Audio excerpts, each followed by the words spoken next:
Hi, my name is Tyreek Moore, CEO of TJT Consulting Services.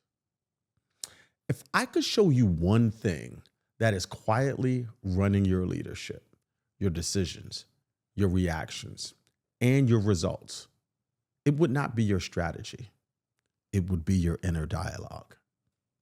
Because before you ever speak out loud, before you ever make a decision, before you ever respond to a problem, something speaks inside of you first. And that voice shapes how you show up more than any tool, title, or training ever will. At TJT, we teach that every leader has four internal voices that compete for the driver's seat. You are not broken. You are not inconsistent. You're human.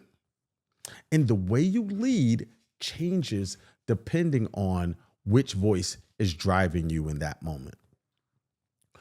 Most leadership breakdowns do not come from lack of knowledge.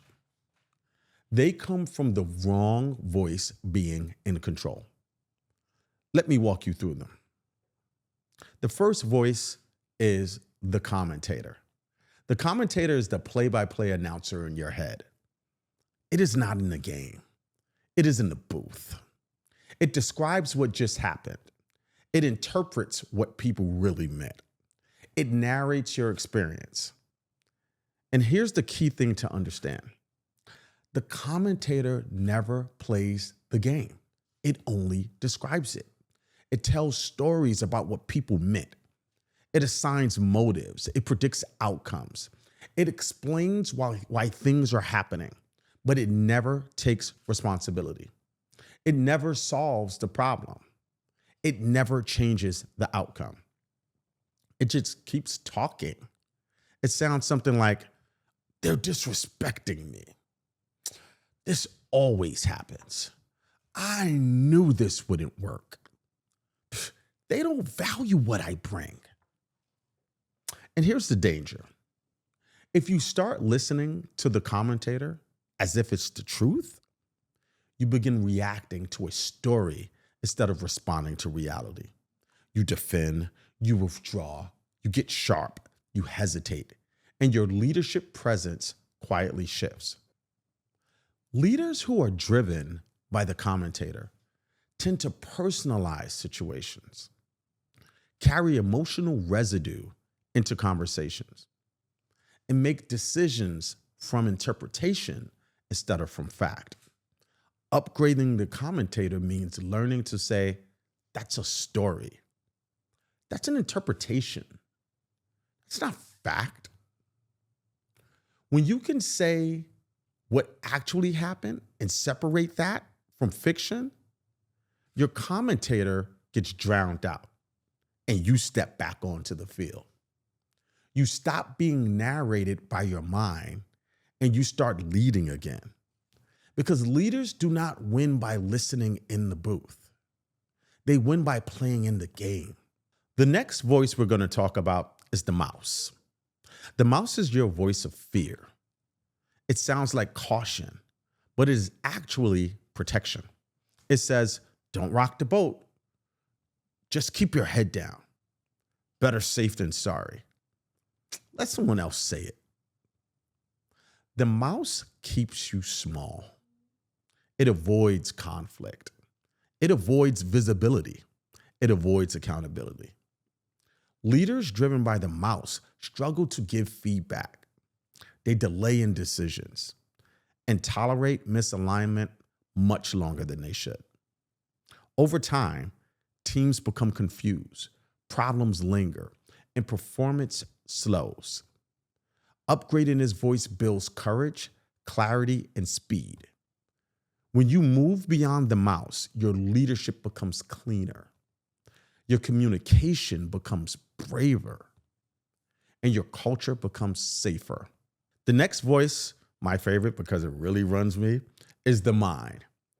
The mind is your defensive voice. It protects your ego and your territory. It says, that's not my fault. They were wrong. I did my part.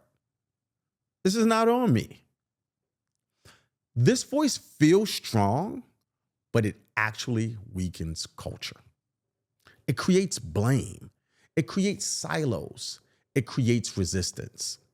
Leaders driven by the mind may look confident, but they quietly block trust, collaboration, and growth. Upgrading this voice builds accountability, humility, and ownership. This is where leaders become truly powerful because this is where they reclaim control of the outcomes. Now, the final voice is the designer. The designer is your highest leadership self. It is the voice of agency, of authorship, courage, and intentionality.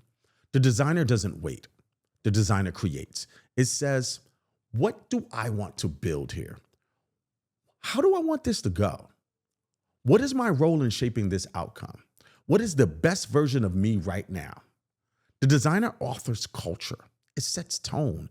It models ownership. It shapes trust. Leaders driven by the designer do not react to culture.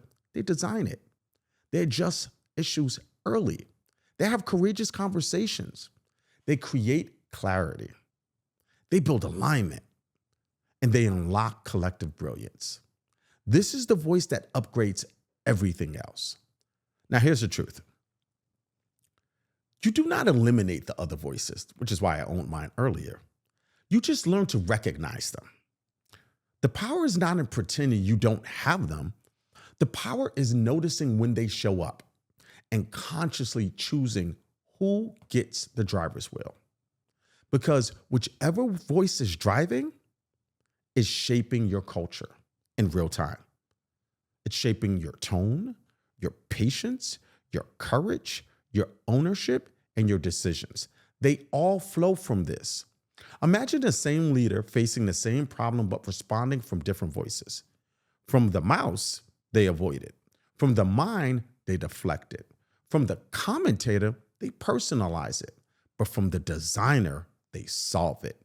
Same leader, same problem, completely different outcomes.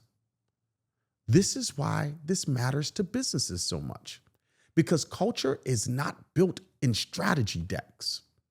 It's built in daily interactions.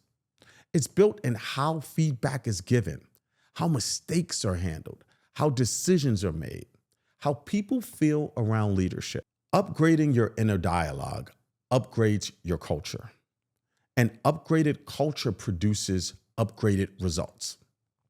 This is why TJT exists. We do not just teach leaders what to do, we teach them who to be. Because when leaders upgrade how they think, how they feel, and how they respond, everything else upgrades automatically. Better communication, better accountability, better alignment, better innovation, better performance. And this is the real work, not fixing people, but awakening their designer. Because when the designer is driving, leaders show up grounded, clear, courageous, and accountable. And that is how extraordinary results get built.